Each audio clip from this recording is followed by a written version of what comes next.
This hand comes in and it goes pretty much in his back pocket. This is completely different as opposed to when Simon grabs my wrist. From that weight of the left foot up into a right-sided combat base. Backside in the air, over the shin. We're going to be covering passing the half guard with a catch wrestling principle for Jiu Jitsu. What I mean by that is that nowadays, with the way that people are playing the game, there's very much a tit for tat in terms of I go, you go for technique. Whereas what we're going to be really looking at is the old school pressure passing that you get from the top Brazilian Jiu-Jitsu players of the late 90s, which is a big judo and old catch wrestling influence. So that's what we're going to cover. So if we get Simon here in a knee shield, usually what you tend to get from the attacker here is a good framework across my neck.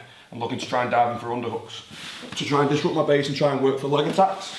And also the ability whereby if I give enough space, he's going to be able to sit up and grab an underhook, which causes all sorts of like scrambling battles. So the first thing I want you to try and think of is how do I shut off being unstable. So the first thing I like to do is what's known as threading the leg.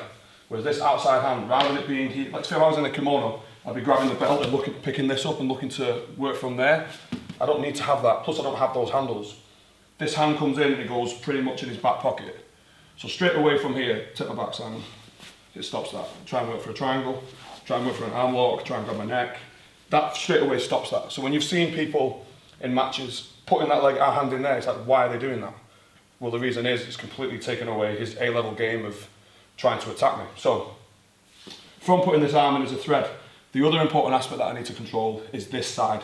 Because if whether or not I'm here with this threaded handle, if he dives in the arm, he still has the ability to be able to lift and disrupt me and work for leg locks and knee bars and so forth. So the first thing I'll try and do is I'll bring myself off and I'll try and control this wrist. Now some people, they see it and they think you have to squeeze, but it's a case of just putting weight through it.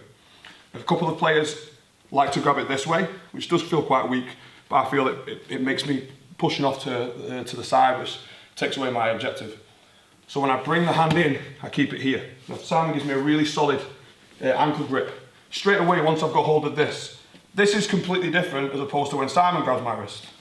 If Simon grabs my wrist, he can kick the leg through and go for a kimura from here, you see? So that's a completely different aspect. If I have this thread and I control Simon's wrist, goes from absolutely no problem whatsoever. So now that I've got my posture set, I'm ready to go, as opposed to trying to get things accidentally. So once I've initiated this threaded handle and I'm controlling the wrist, it can be here, it can be there. Anywhere where I'm pinning the arm is kind of where I can go. So if Sam puts his forearm across my throat, this is my point of attack, and there's an incidental approach to this. I'm not just going to jump up and put my knee through. I'm going to step up on my left foot first. Now how I get my knee through to this position, I put my weight in my left foot and then come up, and this gives me an ability to now start riding. So I'll start attacking from their side. I can use that as a control.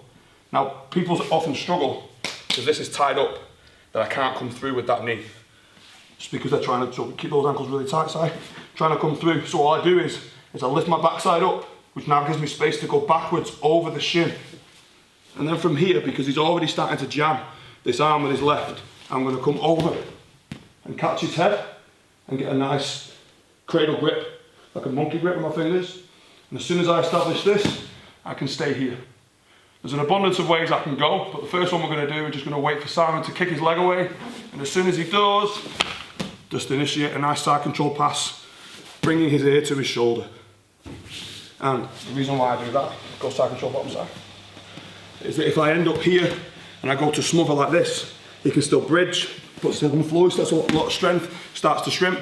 If I bring his ear to his shoulder, he submits the hold, and then I can establish a good riding control position. Okay, so I'll go for that a couple of times from different angles, so I'll do the same angle again. So you're initially playing half guard, you don't want him to come in, so he starts trying to dive under. You start backing off. This hand comes in as a thread handle. Keep it nice and tight, Sally.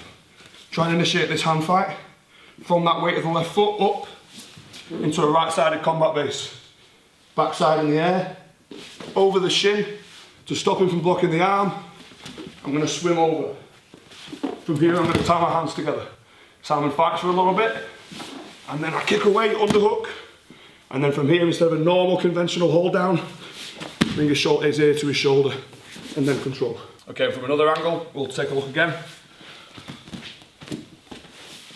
Notice the options that I've got. I don't want to be looking to stand up too early, to try and come back out like this, whereby I can start to invert and start looking to take my back.